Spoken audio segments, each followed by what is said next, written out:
You are welcome to Abitech Inverse, Abitech Inverse, Abitech Inverse, Abitech Inverse, Abitech Inverse.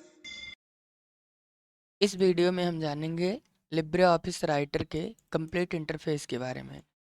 तो सबसे पहले हम क्या करते हैं, लिब्रे ऑफिस राइटर को ओपन कर लेते हैं।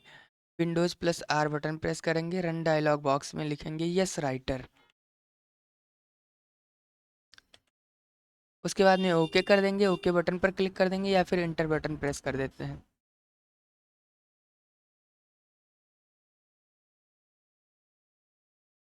तो यहाँ पर जो सबसे पहले आइकन दिख रहा है ये है राइटर का। अगर जो ऐसा आइकन कहीं देखने को मिल रहा है तो जो फाइल भी होगी वो लिब्रे ऑफिस राइटर की होगी या इससे संबंधित है।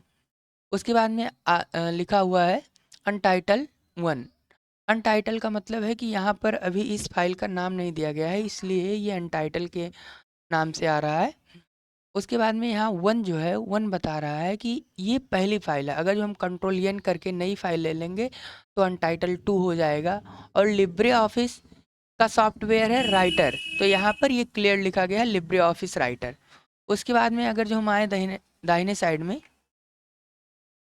तो इधर देखेंगे कि ये कंट्रोल बटन है। ये तीनों कंट्रोल बटन है। इसको बोलते हैं मिनिमाइज, इसको बोलते हैं अभी जो जिस स्थिति में है इसको बोलेंगे रिस्टोर डाउन, कि रिस्टोर डाउन करना है। उसके बाद में है क्लोज बटन। लेकिन जब हम रिस्टोर डाउन करते हैं तो यहाँ पर ये जो बटन होता है यही बटन बन जाता है मैक्सिमाइज। ये मैक्सिमाइज कहलाता है। अब उसके बाद में ये हो गया टाइटल बार। इस ऊपरी वाली पट्टी को बोलते हैं टाइटल बार। यहाँ पर एक बटन क्लोज का और है। अगर जो हम यहाँ से क्लोज करते हैं तो क्लोज डॉक्यूमेंट होगा। इसका क्या मतलब है कि यहाँ से बंद करेंगे तो क्या है कि हम यहाँ पर पहुँचेंगे और यहाँ से राइटर का या कैल्क का या इम्प्रेस का जो भी फाइल हमें फिर से ओपन करना है हम उसको ओपन कर सकते हैं। तो राइटर में आते हैं, फिर से इसको ओपन कर लेते हैं।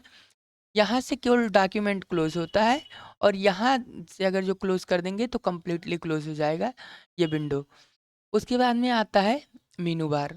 मीनू बार क्या है कि यहाँ फाइल है, एडिट है, व्यू है, इंसर्ट, फॉर्मेट, स्टाइल, ये 11 प्रकार के मीनू बार होते हैं। तो इसको आगे चल करके हम अच्छे से समझेंगे कि किस मीनू बार में कौन सा ऑप्शन है और किस तरीके से काम किया जाता है।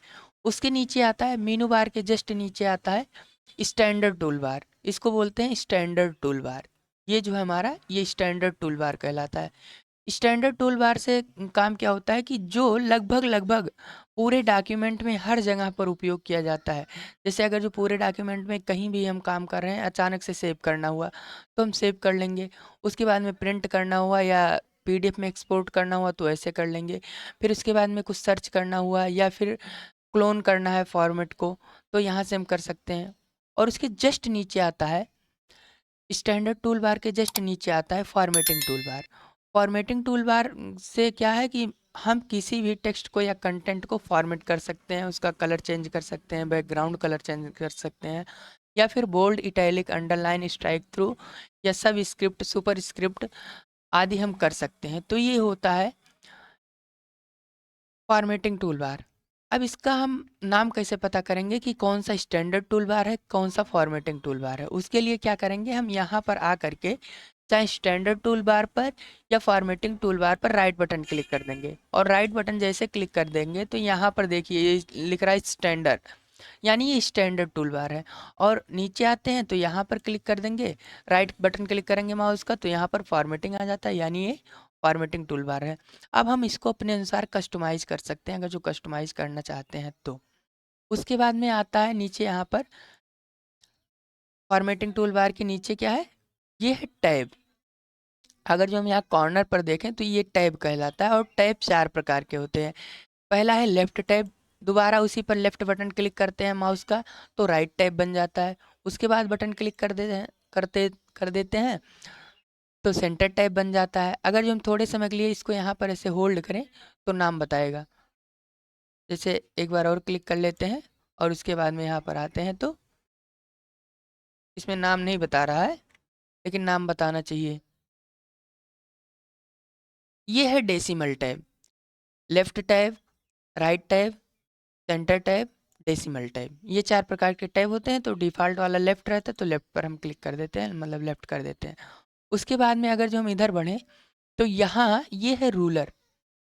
ये रूलर है और हॉरिजेंटल रूलर है। हॉरिजेंटल रूलर तो है, लेकिन साथ ही साथ इसमें बहुत सारी चीज़ें और भी हैं। जैसे अगर जो हम यहाँ टॉप में देखें तो ये होता है फर्स्ट लाइन इंडेंट, और यहाँ पर ये जो हाईलाइट हो रहा है इसको बोलते हैं फर्स्ट लाइन इंडेंट, पहला जो बिंदु है। और दूसरा जो बिंदु है यहाँ पर इसको बोलते हैं हैंगिंग इंडेंट। लेकिन अगर जो हम बीच में लेकर के जाएं और टू हेड एरो बने, टू साइड एरो बने, तो उसको बोलते हैं मार्जिन को कंट्रोल करने के लिए एरो। तो यहाँ से हम क्या कर सकते हैं, मार्जिन को घटा या बढ़ा सकते हैं। कंट्रोल जेड कर लेते हैं। उसके बाद में इसका क्या मतलब है, अगर जो हम ऐसे कर दें तो यानी हैंगिंग इंडेंट और फर्स्ट लाइन इंडेंट यहाँ पर हो गया। अब हम क्या करें कि इसको इधर उधर करना चाहें तो कर सकते हैं, ऐसे ऐसे। फर्स्ट लाइन इंडेंट को अगर जो यहाँ से करें तो ऐसे हम dt लिखेंगे और F3 प्रेस कर देते हैं, तो फर्स्ट लाइन इंडेंट का काम ये हो गया कि थोड़े से लाइन को आपको इंक्रीमेंट कर देगा। आप जहाँ पर करेंगे वहाँ पर कर देगा, ये केवल उतने ही को लाइन। पहले इसको सेलेक्ट कर लेते हैं, इसको सेलेक्ट कर लेते हैं, उसके बाद में यहाँ पर करते हैं। तो ये क्या किया, पहले लाइन को थोड़ा सा इंक्रीमेंट कर दिया। और अगर जो इसको इधर कर दें तो ऐसे हो जाएगा, और उसके बाद में यहाँ पर ये इसके अनुसार एडजस्ट हो गया। अगर जो इसी को हम क्या करते हैं, इधर कर दें और हैंगिंग इंडेंट, वो फर्स्ट लाइन इंडेंट को यहाँ पर कर दें, तो पहली लाइन को ये पहले रखेगा और उससे जो हैंगिंग इंडेंट यानी जो हैंगिंग लाइंस हैं उनको क्या करेगा, इंक्रीमेंट करके रखेगा। उसके बाद में इधर हम दाहिने साइड चले आते हैं, तो दाहिने साइड में यहाँ पर पाया जाता है राइट इंडेंट। राइट इंडेंट को इसको एडजस्ट कर सकते हैं। उसके बाद में यहाँ पर पाया जाता है राइट साइड की मार्जिन, तो राइट साइड की मार्जिन यहाँ पर एडजस्ट कर सकते हैं। ठीक उसी प्रकार से यहाँ पर अगर जो नीचे देखें तो ये वर्टिकल रूलर है। वर्टिकल रूलर का काम क्या होता है, यहाँ पर हम ऐसे इसको देख सकते हैं और मार्जिन भी एडजस्ट कर सकते हैं यहाँ पर नीचे आकर के, और ये टॉप मार्जिन एडजस्ट कर सकते हैं यहाँ पर नीचे आकर के, बॉटम मार्जिन को एडजस्ट कर सकते हैं। उसके बाद में राइट साइड में जाएं तो राइट साइड में ये मिल जाता है स्क्रॉल बार, इसको बोलते हैं वर्टिकल स्क्रॉल बार। और यहाँ पर इसको बोलते हैं side bar setting.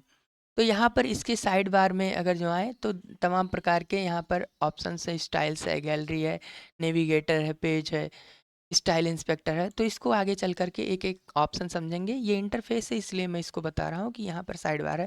Side bar को हाइड करना चाहते हैं हाइड कर सकते हैं, शो करना चाहते हैं तो शो कर सकते हैं।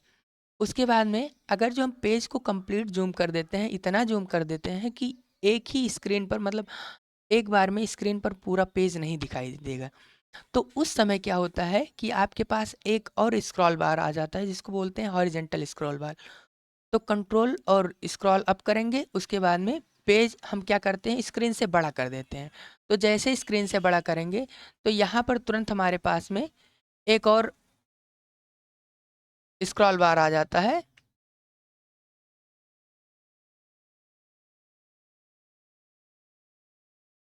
इसमें नहीं आ रहा है स्क्रॉल बार, तो इसको हम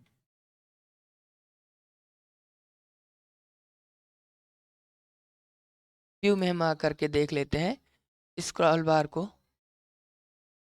यहाँ पर हॉरिजेंटल स्क्रॉल बार, सॉरी हॉरिजेंटल स्क्रॉल बार को टिक करके हिलाना पड़ेगा, वैसे नहीं हो रहा है यहाँ पर। तो इसको हम क्या कर देते हैं कि टिक कर देते हैं। तो व्यू में हम आ करके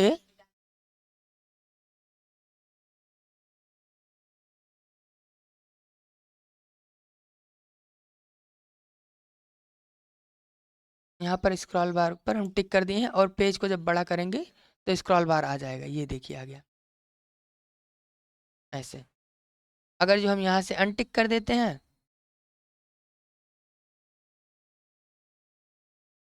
स्क्रॉल बार को अनटिक कर देते हैं, उसके बाद में करते हैं, तब नहीं आएगा। तो इसको हम क्या कर देते हैं, स्क्रॉल बार को टिक करके ही रखेंगे। आ गया। उसके बाद में ये हो गया।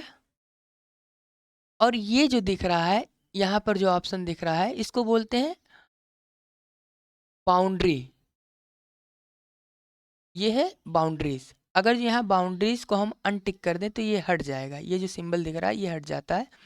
तो बाउंड्री को अनटिक कर देते हैं, ये हट गया, देखिए। और उसके बाद में इसको टिक रहने देंगे क्योंकि डिफ़ॉल्ट टिक है, तो इसको टिक ही रहने देंगे। उसके बाद में यहाँ पर नीचे आते हैं तो ये आपको स्टेटस बार, ये जो पट्टी दिख रही है इसको बोलते हैं स्टेटस बार। और स्टेटस बार में ये सेव का बटन है, ये नंबर ऑफ पेज यानी बताता है डॉक्यूमेंट में कितने पेज हैं और आप किस पेज नंबर पर हैं। तो अभी मेरे पास एक ही पेज है और कंट्रोल इंटर बटन प्रेस करके हम नया पेज ले लेते हैं 2 3 4। तो यहाँ पर क्या हो गया, ये बता रहा है कि इस डॉक्यूमेंट में कुल मिलाकर के 5 पेज है और हम मौजूद हैं कौन से पेज पर, चौथे पेज पर। तो ये ऐसे बताता है। मान लीजिए हम पहले पर आ जाएं, यहाँ पर ये पहला पेज है तो यहाँ क्लिक कर देते हैं तो पहले पेज पर आ गए और दूसरा नंबर जो बता रहा है वो बता रहा है कि कौन सा, मतलब आपके टोटल डॉक्यूमेंट में कितने पेज है। और ये जो अगला ब्लॉक है ये बताता है वर्ड काउंट। तो वर्ड काउंट इसमें बता रहा है कि आपके पास 291 शब्द हैं और 1540 कैरेक्टर्स हैं, यानी टेक्स्ट। उसके बाद में डिफ़ॉल्ट पेज स्टाइल, अगर जो हम पेज स्टाइल को चेंज करते हैं तो डिफ़ॉल्ट पेज स्टाइल के अलावा भी आपके पास अन्य प्रकार के भी पेज स्टाइल्स होते हैं। और उसके बाद में यहाँ अगला ब्लॉक है लैंग्वेज का।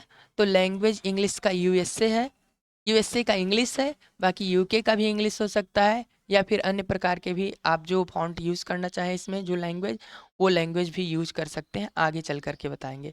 उसके बाद में यहाँ पर आता है सिलेक्शन मोड। सिलेक्शन मोड का मतलब क्या होता है कि जैसे अभी हम इस तरीके से सेलेक्ट कर रहे हैं, अगर जो यहाँ पर क्लिक करें और यहाँ पर एक्सटेंडिंग सिलेक्शन कर दें तो ऐसे सिलेक्ट होगा, ऐसे जहाँ से हम क्लिक करना चाहें और जहाँ पर मतलब एरो है, जैसे मान लीजिए स्केप से बाहर आते हैं और यहाँ पर ऐसे क्लिक कर देते हैं, यहाँ पर कर्सर ब्लिंक कर रहा है और यहाँ पर आते हैं एक्सटेंडिंग सिलेक्शन कर दें तो यहाँ से अगर जो आगे की तरफ करेंगे तो इतना सेलेक्ट हो जाएगा, अगर जो पीछे की तरफ क्लिक करेंगे तो इतना सेलेक्ट हो जाएगा। ये होता है एक्सटेंडिंग सिलेक्शन। उसके बाद में आता है एडिंग सिलेक्शन। एडिंग सिलेक्शन का क्या मतलब होता है कि हम क्लिक करके जितना एरिया सेलेक्ट करना चाहें छोड़ छोड़ करके, तो ऐसे एडिंग सिलेक्शन करके हम क्या कर सकते हैं, उतना सेलेक्ट कर सकते हैं। ये अपने अनुसार चेंज हो गया है तो यहाँ पर फिर से एडिंग सिलेक्शन हम इनेबल करते हैं और इतना छोड़ छोड़ करके क्या करते हैं, इसको सेलेक्ट कर लेते हैं ऐसे। उसके बाद में आता है ब्लॉक सिलेक्शन। ब्लॉक सिलेक्शन का मतलब होता है कि ऐसे ये वर्टिकल कंडीशन में आप जितना टेक्स्ट सिलेक्ट करेंगे उतना ही सिलेक्ट करेगा। जैसे हम किसी टेबल्स के कंटेंट को अगर जो सिलेक्ट करना चाहें तो इस तरीके से करके सिलेक्ट कर सकते हैं। उसके बाद में आता है पेज व्यू मोड। तो यहाँ पर क्या करते हैं, अभी तो ये क्या है कि पेज व्यू मोड का सिंगल पेज व्यू है। उसके बाद में आता है multiple page view. Multiple page view पर जब क्लिक करेंगे तो एक ही साथ में कई सारे पेज दिखाई देंगे। अगर जो हम जूम आउट करें तो एक साथ में हम 3 4 5 पेज जो भी रहेंगे डॉक्यूमेंट में तो ऐसे देख सकते हैं। उसके बाद में आता है बुक व्यू। बुक व्यू का मतलब जैसे हम किताब को पढ़ते हैं या किताब पर जिस तरीके से दिखाई देता है उस तरीके से दिखाई देगा, तो ये है बुक व्यू। उसके बाद में आता है जूम। तो जूम को हम 3 प्रकार से कंट्रोल कर सकते हैं। ये माइनस बटन पर क्लिक करेंगे तो जूम आउट होगा, प्लस बटन पर क्लिक करेंगे तो जूम इन होगा। उसके बाद में अगर जो हम स्लाइडर पर क्लिक करें तो जूम स्लाइडर पर ऐसे स्लाइड करके हम इसको एडजस्ट कर सकते हैं। उसके बाद परसेंटेज है, तो यहाँ पर क्या करेंगे, हम परसेंटेज पर क्लिक करेंगे और अपनी ज़रूरत के अनुसार हम क्या करेंगे, परसेंटेज को जैसे मान लीजिए मुझे 150% करना है, 150%, तो इसको ओके कर देंगे। यहाँ पर 150% ये हो गया। तो इस तरीके से लिब्रे ऑफिस राइटर का कंप्लीट इंटरफेस समाप्त होता है। अगर जो कोई चीज़ आपको ना समझ में आया हो तो कमेंट करके पूछ सकते हैं। बाकी आने वाले समय में एक एक ऑप्शंस को, एक एक मीनू बार को, एक एक टूल्स को बहुत अच्छे तरीके से समझेंगे। तब तक के लिए नमस्कार।